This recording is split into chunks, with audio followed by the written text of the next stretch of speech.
Salve, salve, nação rubro-negra, muito bom dia, sejam todos muito bem-vindos ao canal Marquinhos Fla Assunção. Nós estamos chegando na manhã dessa quarta-feira importante, quarta-feira de jogo decisivo da Libertadores para o Flamengo, e nós vamos trazer aqui as últimas informações e as principais notícias do rubro-negro mais querido do Brasil e do mundo, o Clube de Regatas do Flamengo. Inicialmente, e sem perder muito tempo, eu pediria a você, rubro-negro, que ainda não é inscrito no canal, que se inscreva, que deixe o like, que compartilhe os conteúdos nas redes sociais e que também ative o sininho das notificações para que o YouTube possa notificá-los de tudo que estiver acontecendo de novidade no nosso canal. Bom, sem perder muito tempo, porque hoje tem muita informação, vocês vão ver ao final do vídeo como a gente vai trazer muita notícia do nosso Mengão para você. O Flamengo fez ontem, terça-feira à tarde, a sua última atividade em preparação para a partida decisiva de hoje à noite no Maracanã contra o Bolívar pela Libertadores da América em sua edição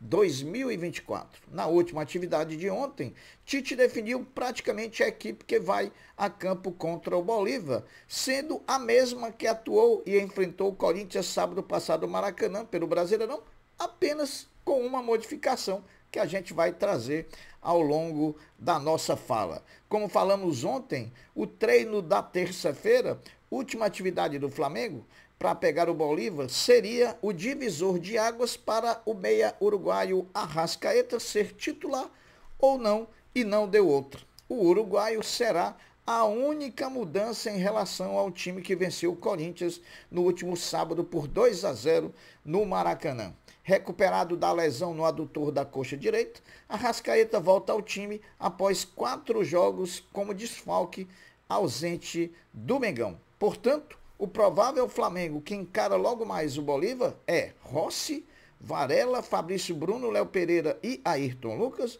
Alan, Dela Cruz e Arrascaeta, Gerson, Pedro e Cebolinha. Esse é o Mengão logo mais diante do Bolívar no Maracanã.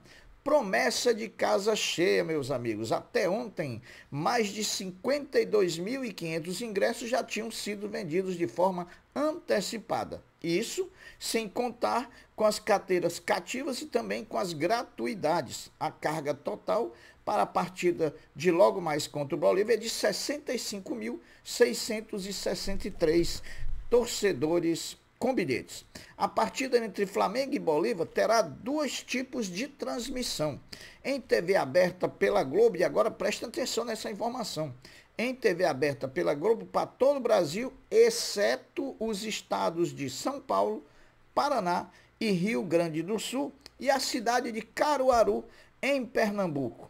A narração será de Luiz Roberto, com comentários do Maestro Júnior e também do ex-jogador Roger Flores. A outra opção é pelo streaming da Paramount Plus, né? Na Paramount Plus, quem vai narrar será o grande João Guilherme, com comentários de Paulo Vinícius Coelho, popularmente conhecido como PVC, e também da jornalista Marília Ruiz. Então você pode assistir na TV aberta pela Globo ou pode assistir no stream pela Paramount com João Guilherme.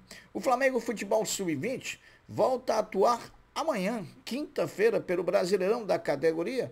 O rubro-negro vai até Belo Horizonte enfrentar o Atlético Mineiro às 21h30 no estádio Castor Fuentes, em Nova Lima, Minas Gerais. O Flamengo, nesse momento, ocupa a 8ª posição na tabela, tendo um jogo a menos de quem está à sua frente. Portanto, o Flamengo jogando essa partida que falta e vencendo, o Flamengo vai ficar ali entre os 4 primeiros da competição.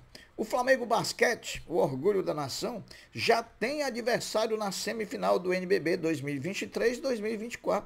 Esse adversário é o Bauru, que jogando ontem à noite venceu o Vasco da Gama por 76-73, jogando em São Januário, fechando a série das quartas de final em 3-2. A provável data da primeira partida, a data da primeira partida da semifinal, da melhor de 5 partidas da semifinal entre Flamengo e Bauru, vai ser disputada no próximo sábado, às 15 horas, no Tijuca Tênis Clube, e vai ter transmissão ao vivo pela ESPN e também pela TV Cultura. Lembrando que a outra semifinal é entre Minas e Franca. Da renda bruta do último sábado do Maracanã, do valor de R$ 3.140.722,50, quando enfrentou o Corinthians pelo Brasileiro, coube ao Flamengo de forma líquida o valor de R$ 1.259.038,19. Isso quer dizer, né, que fica aí muita grana, quase 2 bilhões, né, pessoal? Quase 2 milhões de reais de despesas no Maracanã. Depois de ontem anunciar a renovação da ponteira Helena, o Sesc Flamengo, vôlei feminino do Mengão, anunciou agora, ontem à noite, a renovação da levantadora canadense Bree King por mais uma temporada. Aos poucos, o Flamengo vai fechando o elenco do Mengão para a temporada 24-25. O Flamengo acertou mais uma contratação para as categorias de base. Trata-se do atacante Isaac, de 18 anos, que defendeu o Atlético Mineiro na última temporada e assinou o contrato para reforçar o sub-20 do Mengão após passar por um período de avaliação. A notícia foi veiculada e trazida pelos perfis Flabase e também Flazoeiro do meu amigo Guilherme. A FIFA rebateu um comunicado do Sindicato Internacional de Jogadores de Futebol, FIFPro, e também da Associação Mundial de Ligas, a WLA, que pedia o adiamento do Mundial de Clubes de 2025 a ser organizado nos Estados Unidos entre os meses de junho e julho daquele ano, com a presença de 32 times, entre eles Flamengo, Fluminense e Palmeiras. Na resposta, a FIFA negou que tenha feito qualquer imposição e afirmou que só concluiu o seu calendário até 2030 após amplo processo de consultas com confederações continentais, com ligas, clubes e também atletas. Meus amigos, qualquer decisão sobre a paralisação do Campeonato Brasileiro ou não acontecerá antes do dia 27 de maio, data em que está marcada pela CBF, Confederação Brasileira de Futebol, a reunião do Conselho Técnico da Série A. Então, até o dia 27, vão jogar todo mundo que está marcado, menos os 3 clubes do Rio Grande do Sul, Juventude e Inter Grêmio, que tiveram seus jogos adiados até o dia 27 de maio. Com a vitória diante do Corinthians no último sábado, o Flamengo colocou 7 representantes na seleção do torcedor na 6ª rodada do Brasileirão. São eles Rossi, Varela, Ayrton Lucas, De La Cruz, Gerson, Lohan e o treinador Tite. A CBF, através de sua comissão de arbitragem, definiu a equipe de árbitros que irá trabalhar na partida entre Vasco e Flamengo, sábado, 21 horas, no Maracanã. Veja aí quem é o árbitro, eu acho que você não vai gostar. O árbitro da partida será Braulio da Silva Machado, de Santa Catarina. Na bandeira 1, Bruno Rafael Pires, de Goiás. Na bandeira 2, Guilherme Dias Camilo, de Minas Gerais. E o árbitro de VAR, Rafael Trace, de Santa Catarina. Meus amigos, o Flamengo já arrecadou mais de R$52 mil com o leilão das camisas com que os jogadores do Flamengo venceram o Corinthians no último sábado, né? A arrecadação toda da venda e do leilão das camisas dos jogadores será enviada para as vítimas, né, da tragédia lá das enchentes do Rio Grande do Sul. É o Flamengo fazendo a sua parte, ajudando, colaborando, se solidarizando com o povo gaúcho que nesse momento passa por uma situação difícil. Falando no Rio Grande do Sul, o Internacional de Porto Alegre voltou aos treinamentos e está usando as dependências do campus da Pontífice Universidade Católica do Rio Grande do Sul, a PUC. O Juventude também voltou a treinar ontem em Caxias do Sul. O Grêmio ainda negocia local fora do Rio Grande do Sul, até fala-se em Atibaia, em São Paulo, ou até mesmo CT do Bragantino, onde o Grêmio mandaria os seus jogos no estádio Nabi Abichedi, o Nabizão. O Bolívar, adversário do Flamengo de logo mais à noite no Maracanã, fez sua última atividade em preparação para pegar o Mengão no CT do Fluminense ontem à tarde. O time boliviano, através de seus jogadores, de seus principais jogadores e de seu técnico, anda falando demais, né, pessoal? Merece uma goleadazinha para aprender a ficar calado. Falar em Bolívar, as diretorias dos dois clubes se reuniram ontem num jantar no Rio de Janeiro, como é normal quando da realização de jogos da Libertadores, as duas diretorias se confraternizam, se encontram e trocam amabilidades, né, pessoal?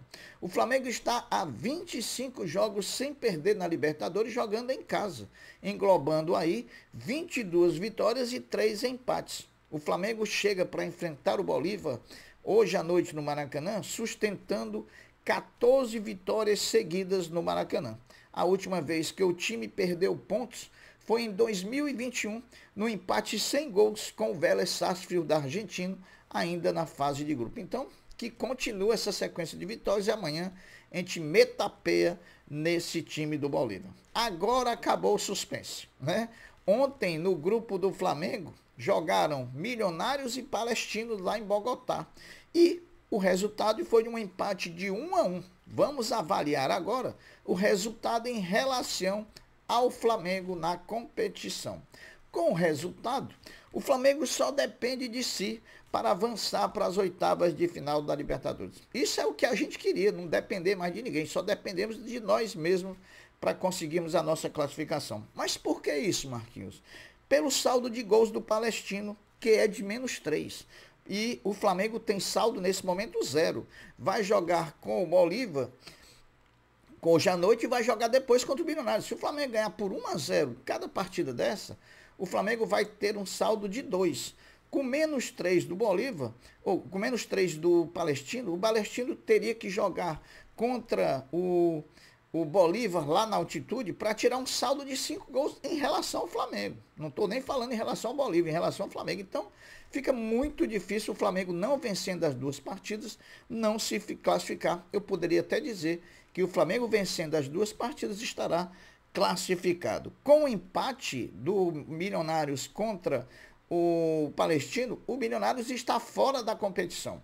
Isso aí faz com que haja a possibilidade de haver um tríplice empate na última rodada, todos os times com 10 pontos. O Bolívar já tem 10 pontos, poderia perder para o Palestino, que tem 7 e iria a 10, e o Flamengo vencendo o Bolívar hoje e vencendo o Milionários na outra rodada também chegaria a 10. Então seriam decididos aí no saldo de gols, o Flamengo podendo ainda brigar até pela primeira colocação geral do grupo. Não é uma boa? É uma boa. Então o resultado foi um resultado excelente para o Flamengo. Mas lembrando, nós temos que fazer o dever de casa, ou seja, ganhar de pelo menos 1-0 as duas partidas que temos contra a Bolívar hoje e Milionários na frente.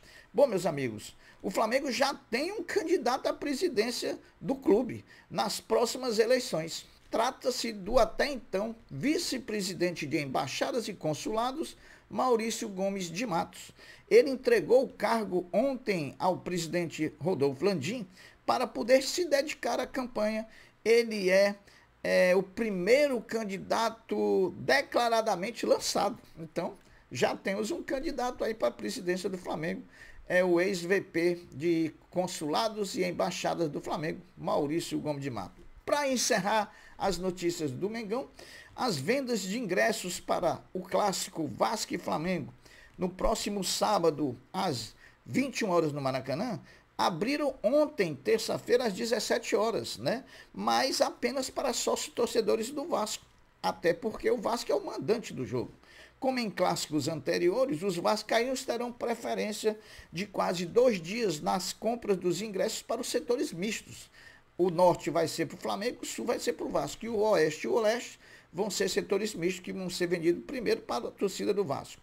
O público em geral, incluindo os rubro-negros, só poderão comprar as entradas a partir das 10 horas da manhã da próxima quinta-feira, ou seja, amanhã a partir das 10 horas da manhã. Meus amigos, essas são as notícias do Flamengo. Eu vou ficando por aqui desejando que o nosso Mengão faça uma grande exibição, tenha um grande desempenho e conquiste uma grande vitória que vai nos deixar muito perto da nossa classificação para as oitavas de final da Libertadores da América. Eu vou ficando por aqui, deixando um até breve, um até logo, dizendo fiquem todos com Deus, porque eu sempre estou com ele. Saudações rubro-negras. Fui!